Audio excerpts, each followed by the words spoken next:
பிள்ளைங்க வேற சமைக்கிற நேரத்துல முட்டை வேணும் முட்டை வேணும்னு இந்த சின்ன குமரி பண்ற வேலை பெரும் வேலையா இருக்குது போ. அம்மா சமையல் ஆளை தூக்குதே. என்ன சமையல்லாம் பக்காவா பண்றீங்க? ஐயோ நான் என்னமோ பக்காவா பண்றேன். நானே எனக்கு தெரிஞ்சாப்புல ஏதோ ஒண்ணு சமைச்சுக்கிட்டு இருக்கேன். சும்மா சொல்லாதீங்க. அக்கா சொல்லியிருக்காங்க நீங்க நல்லா சமைப்பீங்கன்னு. ஏதோ சமைப்போமா. என்னம்மா இன்னும் விசேஷத்துக்கு கிளம்பலையா? அம்மா சேலை கட்டி உடனே 5 நிமிஷத்துல கிளம்பிடுவேன். இங்க வீட்டுல வேற வேலை கிடக்குமே. பட்டுச்சலையை கட்டுனா அப்படியே பொண்ணு போல வந்து உக்காந்தமா எந்திரிச்சமான்னு இருக்கணும். இப்படி கசங்கி குனிஞ்சு நிமிந்தெல்லாம் நம்மளால கசகசன்னு வேலை பார்க்க முடியாது. அதான் வேலை பார்க்கணுமேன்னு சொல்லி கிளம்பி வந்துட்டேன். மாப்பிள்ளை வீடு வரத்துக்கு இன்னும் 1 மணி நேரம் 2 மணி நேரம் டைம் இருக்குல்ல. இங்கே வேலையை முடிச்சுட்டு போய் சேலையை மாத்திட்டு வந்துருவேன். சரியாத்தா சரியாத்தா. சொல்லுங்க என்ன வேலை கிடக்கு? சோறு வடிச்சிட்டேன், குழம்பு வச்சாச்சு, சாம்பார் பொரியல்னு எல்லாம் பண்ணிட்டேன். இந்த ரசத்துக்கு மட்டும்தான் புளி கரைக்கணும், இந்த தக்காளி பழம் இதெல்லாம் அரைச்சிட்டு வரணும். சரிம்மா நான் செஞ்சிடறேன். அடுத்து இதெல்லாம் முட்டையை போட்டு வச்சிருக்கீங்க. இந்த சின்ன குமரி பண்ற வேலை இருக்குதே. எனக்கு முட்டை வேணும்னு ஒரே இடம். அவங்க அம்மா பிடிச்சி அடிச்சு போட்டா முட்டையெல்லாம் ஒன்றும் இல்லைன்னு. சரி அவ ஒன்றும் ஆசைப்பட்டு கேட்கறா. அதான் சரின்ட்டு அவளுக்கு மட்டும் இந்த ஒரு ஆபாயில் ஒன்று போட்டு கொடுப்போன்னு தான். இந்த நேரத்துல இதெல்லாம் தேவையாமா? அதுக்கு தான் அவங்க அம்மா அடி ஏண்டி மற்ற நாள்ல எதுவும் கேட்க மாட்டேன். இந்த நிச்சயதார்த்தத்துல ஊறுபட்ட வேலை கிடக்குது, இந்த நேரத்துல தான் அது வேணும் இது வேணும்னு வேன்ட்டு ஒரே இது. சரி சின்ன பிள்ளைங்க கேட்கும்போது நம்ம எல்லாம் செஞ்சு கொடுக்காம இருக்க முடியுமா? அதான் தம்பி பயலுக்கு ஒன்று செல்விக்கு ஒன்று செஞ்சு கொடுப்போன்னு. சரிங்கம்மா. என்னம்மா சமையல் வேலையெல்லாம் என்ன எப்படி போயிட்டு இருக்கு? ஆனா ஏன் இப்படி பரபரன்னு பறந்துகிட்டு இருக்கவ? நீ ஏதோ வேலை நடந்துகிட்டு இருக்குல்ல, நீ போய் முதல்ல தலையை செவி கிளம்பு. முதல்ல அந்த புள்ளைய கிளப்பி விடு. பொண்ணு புள்ளைய கிளப்பு. அந்த வேலையை பாருனா சும்மா இங்க ஓடி வந்துகிட்டு. அங்க அவளை இப்பதாம எழுப்பி விட்டேன். இன்ன வரைக்கும் தூங்கிட்டு இருக்கா மகாராணி மாதிரி. கல்யாண பொண்ணு இல்ல, அதனால அப்படித்தான் இருப்பா. வா சின்ன பொண்ணு, எப்ப வந்த? நான் வர்றது இருக்கட்டும். என்ன அப்படி தலைவிரி கோலமா இருக்கிற? தலையை கட்ட வேண்டிதானே? இல்லம்மா இங்க வேலை கிடக்குது. இது பாக்குறதுக்கே எனக்கு நேரம் சரியா இருக்குது.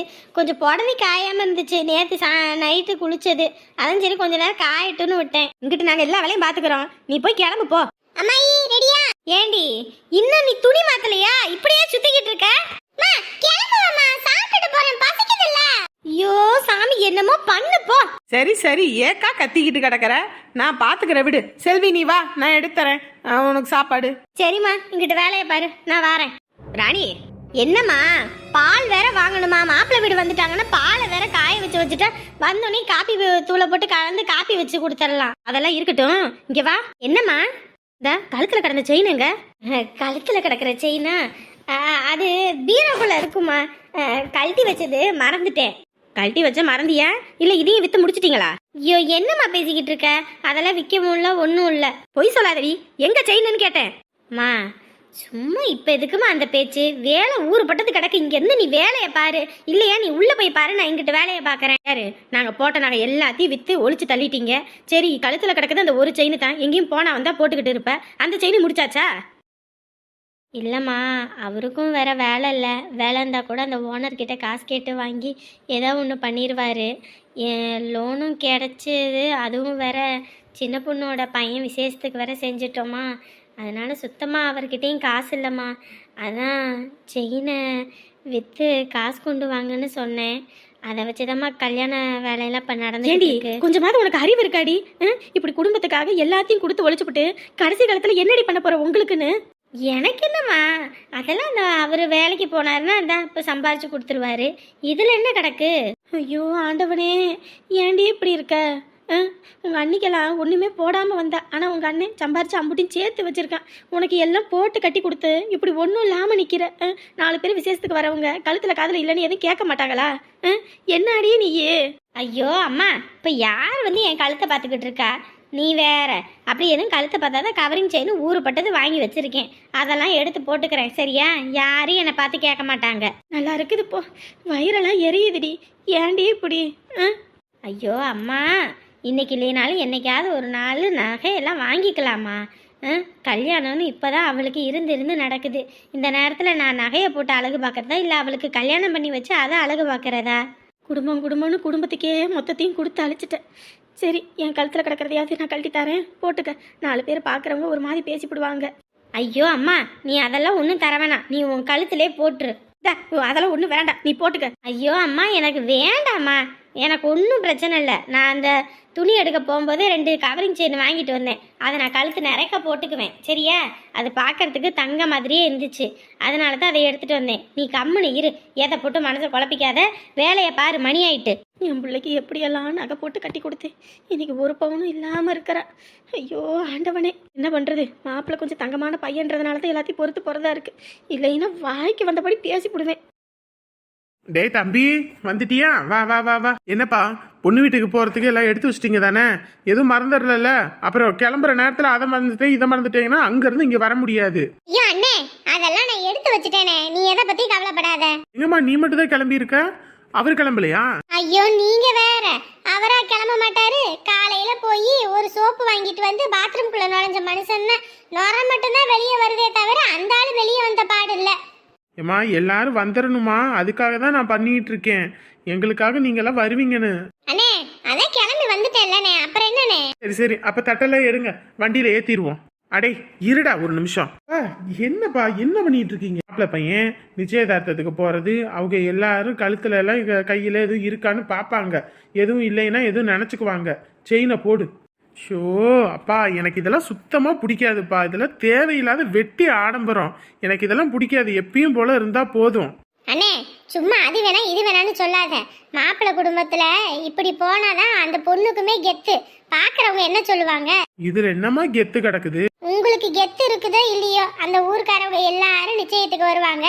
வரவங்க என்ன மாப்பிள்ளை ஒண்ணுமே இல்லாம குடும்பம் போல இருக்கு அப்படி இப்படி நினைக்க மாட்டாங்க. இல்லாதப்பட்டா நானே பாருங்க, கழுத்துல காதலன்னு கவரிங்கா வாங்கி மாட்டிக்கிட்டு வந்திருக்கேன். உங்களுக்கு என்னனே? ஷோ எனக்கு இந்த இதெல்லாம் பிடிக்காது. அப்படியெல்லாம் சொல்லக்கூடாது. நீங்க மத்த நாள்ல போறீங்களோ இல்லையோ, இப்ப நீங்க போட்டுதான் ஆகணும். நீங்க மாப்பிள்ளை. சப்பா சொன்னா கேட்கவா போறீங்க? சரி பொண்ணுக்கு மோதிரம் போடணும் நீங்களே, அதெல்லாம் எடுத்து வச்சிட்டீங்களாப்பா? அதெல்லாம் பர்ஸ்ல எடுத்து வச்சிட்டேன்ப்பா. சரி மற்ற இதெல்லாம் எடுத்து வச்சிடலாமா? சரிண்ணே, இதை எடுத்து வச்சுட்டு நான் என் புருஷன் கிளம்பிட்டானான்னு போய் பார்த்துட்டு வந்துடுறேன். சரிம்மா. ஏ உமா, எவ்வளோ நேரண்டி தேய்ச்சி தேய்ச்சி கழுவிட்டு இருப்ப? வாடி வேகமா. ஐயோ அக்கா இருக்கா, எல்லாம் காஞ்சு போய் இருக்குல்ல. ஷோ எப்படி செவந்திருக்குன்னு பாப்போம் வா. வந்துட்டேன். எப்படி செவந்திருக்குன்னு பார்த்து தான் மாப்பிள்ளை மேல நீ எம்பிட்டு பாசம் வச்சிருக்கனே தெரியும். என்னடி ரத்த ரத்தேன்னு நல்லா செவக்குன்னு பார்த்தா இது என்னடி செவக்கவே இல்லை? செவக்கலையா? நல்லா தானக்கா இருக்கு. ஐயோ மட்டு, நம்ம வைக்கிற மருதாணியில் நம்ம புருஷன் மேலே எவ்வளோ அன்பு இருக்குன்றது தெரியும். ஏக்கா ராத்திரி லேட்டாக தான் வச்சோம், இதில் போய் செவக்கிறது வைக்கிறதுன்னு அது இருக்கிறது தானே செவக்கும். ஒருவேளை அந்த மருதாணி செவக்காத மருதாணியோ என்னவோ. இதே மருதாணியை தானே அந்த பிள்ளைங்க எல்லாருமே வச்சுடுங்க. நான் தான் ராத்திரியில் வைக்கக்கூடாது, எனக்கு ஜன்னி மாதிரி வந்துடும்ன்ட்டு வைக்கலை. பிள்ளைங்களாம் வச்சுது, அதுங்களுக்கெல்லாம் நல்லா ரத்த ரத்தேன்னு செவந்திருக்கு. இந்த நம்ம அரவிந்த் எடுத்துக்க, அவனுக்கே நல்லா செவந்திருக்கு. உனக்கு இப்படி செவக்கு இல்லாமல் வெள்ளை வெள்ளைன்னு இருக்கு. அக்கா அதெல்லாம் நல்லாதாக்கா இருக்கு, நீ வேற லூசு மாதிரி பேசிட்டு இருக்காத. நிஜமா உனக்கு மாப்பிள்ளையை பிடிச்சிருக்கு தானே? மாப்பிள்ளைய பிடிக்காமையே நான் கல்யாணத்துக்கு சம்மதம் சொன்னேன். என்னக்கா பேசிட்டு இருக்க? எதுனாலும் முன்னையே சொல்லிடுடி, கடைசி நேரத்தில் காலை வாரிடாத. ஏன்னா ஏற்கனவே என்னாலேயே நம்ம குடும்பம் ரொம்ப கஷ்டப்பட்டாங்க. இதனால உன்னால எதுவும் கஷ்டப்பட்டுறக்கூடாது. ஐயோ அக்கா, நான் என்ன தப்பா பண்ணிட்டு இருக்கேன்? நீ என்ன பேசிட்டு இருக்க? நான் என்னமோ தப்பு பண்ற மாதிரில நீ பேசிட்டு இருக்க. ஐயோ நான் உன்னை அப்படி சொல்லலடி. அப்புறம் நீ சொல்றது பார்த்தா எப்படி இருக்குது? கல்யாண நேரத்தில் அப்படி ஓடி போயிருவேன்னு நினைக்கிறியா? அந்த மாதிரிலாம் எந்த எண்ணமும் கிடையாது, என் மனசுல யாரும் கிடையாது. என் கல்யாணத்துலேயும் எனக்கு கையில் வச்சிருந்த மருதாணியும் இப்படி தான் செவந்திருந்துச்சு. அதனால தான் இவகிட்ட ஒரு தடவைக்கு 100 தடவை கேட்டேன், மாப்பிள்ளைய பிடிச்சிருக்கா பிடிச்சிருக்கான்னு. தம்பியே தம்பியே. என்னக்கா என்ன? என்ன தம்பியே, நிச்சயத்துக்கு கிளம்பிட்டீங்க போல இருக்கு, புது துணியெல்லாம் போட்டுக்கிட்டு. உங்களை திட்டுப்பட்டாங்களேன்னு சொல்லி நான் கூட அந்த நிச்சயத்துக்கு கூப்பிட்டு போகாம இருக்கேன். இப்படி நீங்க ஆளுக்கு முன்னாடி கிளம்பிட்டீங்க போல இருக்கு. என்னைய பார்த்தா நிச்சயத்துக்கு போற மாதிரி இருக்கா? என்ன நல்ல வெள்ளை சட்டை வெள்ளை சொக்கான்னு நல்லா இருக்கீங்களே. நான் டவுனுக்கு போறேன் ஒரு வேலை விஷயமா. என்ன தம்பி சொல்றீங்க? அப்ப நிச்சயத்துக்கு வரலையா நீங்க? இருக்கா, என்னையோட வயசுல நீ மூத்த ஆளு, அதுவும் இல்லாம நீ அக்கா அக்கான்னு கூப்பிடறனால கொஞ்சமாவது உன் மரியாதையை காப்பாத்திக்க. இல்லன்னு வையே மானாவரியா பேசி போடுவேன் நானு. என்ன தம்பி? பின்ன என்ன, எனக்கே ஆகாத குடும்பம், அந்த குடும்பம் நிச்சயத்துக்கு போறியா நிச்சயத்துக்கு போறியான்னு கேட்டா அப்ப கடுப்பாகுமா ஆகாதா? இல்லப்பா, உன் மேல இருக்க பாசத்துல கேட்டேன். இங்க பாரு, நான் ரோசக்காவன் மரியாதை தலைவாசல் மிதிக்க மாட்டேன். அதுவும் இல்லாம என்னை அசிங்கப்படுத்திட்டு போனவங்க குடும்பத்தை கண்ணீர் கம்பளியுமா நிறுத்துவேனே தவிர அதுக்கு முன்னாடி அந்த வீட்டுல போய் என் காலடியை வைக்க மாட்டேன். நீயும் படுத்தான் சொல்லிக்கிட்டு கிடக்குற. நிச்சயமே ஆக போகுது. மாப்பிள்ளை வீட்டுல இருந்து நகை போட்டு அந்த பிள்ளை நிச்சயம் பண்ண போறாங்க. நீ தான் என்ன பண்ணுவியோ தெரியலப்பா. நான் என்ன பண்ணுவேன் ஏது பண்ணுவேன்னு எல்லாத்துக்கிட்டையும் சொல்லிட்டு பண்ணணுன்ற அவசியம் எனக்கு கிடையாது. சரியா? எதை பண்ணணும்னாலும் சரியான நேரத்துல பண்ணுவேன். அதையும் பார்க்கத்தானே இருக்கேன். நீ நினைச்சுக்கிட்டு அந்த குடும்பத்துல நடக்கிற கல்யாணத்துக்கு வாய்க்கரிசி உழுகுன்னு நீ நினைப்ப. ஆனா அவங்களுக்கு வாய்க்கரிசியா தான் முடிய போகுதுன்னு நான் நினைக்கிறேன். என்ன இவன் இப்படி சொல்லிட்டு போறான்? என்ன பண்ண போறான்? ஒண்ணுமே விளங்கலையே. பாக்கியரிசின்றான். ஒருவேளை போட்டு தள்ளிடுவானா யாரையாவது?